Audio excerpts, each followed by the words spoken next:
کرتے ہیں تو مکمل کام کر لینے کے بعد ہمیں نتیجہ کیوں نہیں ملتا؟ کئی مرتبہ دیکھنے کو سننے کو کالز کی بیس پہ یہ بات ہمارے سامنے واضح ہوتی ہے کہ جناب جتنا پسینہ بہانا چاہیے تھا بہا لیا، نتیجہ تو وہ نہیں ملا۔ ہم نے جو کرنا تھا وہ کر لیا، جو ملنا چاہیے تھا وہ نہیں ملا۔ ہم نے مکمل اپنی محنت ایفرٹس کوشش تو مکمل کی ہیں لیکن ہمیں وہ ریوارڈز ملے ہی نہیں ہیں۔ اس کے پیچھے مین ریزن کیا ہے؟ اس کے پیچھے وہ کون سی غلطی، وہ کون سی غلط فہمی یا وہ کون سی برائی ہے کہ جو ہمیں ہمارے راستے پر چلنے کے بعد بھی منزل نہیں دیتی،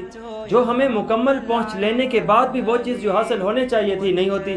ڈیوریشن کمپلیٹ ہو جاتی ہے ہمیں رزلٹ نہیں ملتا،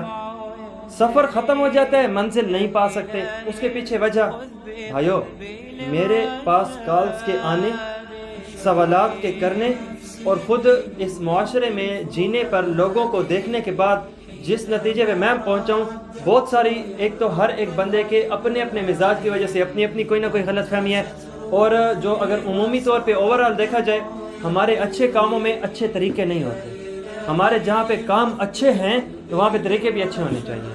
اگر صرف کام ہو گئے اچھے،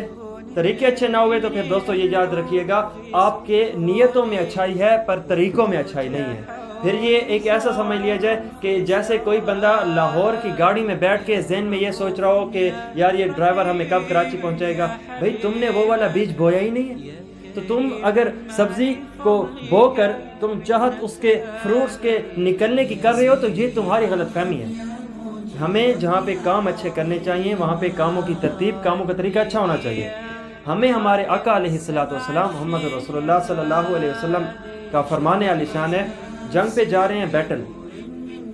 ایک کافر آتا ہے کہ یا رسول اللہ میرے دل میں آپ کی محبت، اللہ رسول کی محبت، قرآن حدیث ہر چیز گھر کر چکی ہے، فلہذا میں آپ کے ساتھ جنگ کرنا چاہتا ہوں۔ یہ بات کرنے کے بعد انہوں نے کہا کہ یا رسول اللہ اب کیا میں کلمہ پڑھوں یا پھر میں جہاد کروں، جنگ لڑوں آپ کے ساتھ؟ نبی علیہ الصلوۃ والسلام نے وہاں پہ کاموں میں اچھا طریقہ بھی بتایا کہ اے انسان تو سب سے پہلے کلمہ پڑھ پھر اس کے بعد جنگ کر۔ اب دیکھیے اس کے نظر میں کیا تھا کہ یا تو یہ کر لوں یا تو یہ کر لوں، مطلب اب دیکھیے چاہت تو اچھی تھی، چاہت یہ تھی کہ مجھے اللہ رسول سے محبت ہے، چاہت یہ کہ اللہ کی معرفت مل جائے، چاہت یہ کہ میں آخرت میں جنت کی مزے لوٹوں، لیکن جہاں پہ سوچ اچھی ہے وہاں پہ اظہار بھی اچھا ہونا چاہیے، ورکس میں میتھڈ کو بھی بہتر ہونا چاہیے